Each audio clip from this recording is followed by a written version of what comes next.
Seriously আমি না বুঝতেছি না তুমি এরকম কেন করতেছো।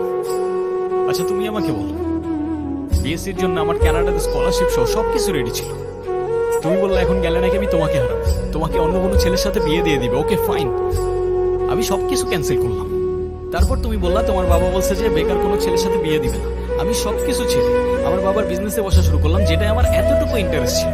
আমি আমার সব ইচ্ছা ছেড়ে তোমার জন্য পারফেক্ট হওয়ার চেষ্টা করলাম। তারপর কিসের কমতি থেকে গেল যে তুমি আজকে এঙ্গেজমেন্ট রিংটা ফেরত দিয়ে দিচ্ছ? আরে আমাকে কারণটা তো বলো অ্যাটলিস্ট।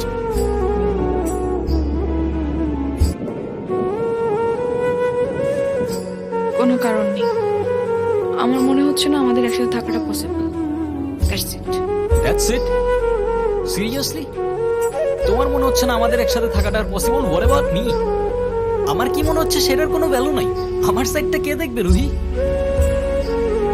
দেখো, এত কথা বাড়ানোর কোনো মানে নেই। অযথা সময় নষ্ট করো না। সময় তো তুমি আমার নষ্ট করছো। এরকমটাই করার হইলে আমার লাইফটা কেন নষ্ট করতা? ভেঙে ফেলার হইলে সব আগেই ভেঙে ফেলতা। নাকি হুট করে এখন বেটার কাউকে পেয়ে গেছো? তোমার যা ভাবা তুমি তাই ভাবতে পারো, আমার কোনো প্রবলেম নেই। আরে প্রবলেম তোমার থাকবে কেন?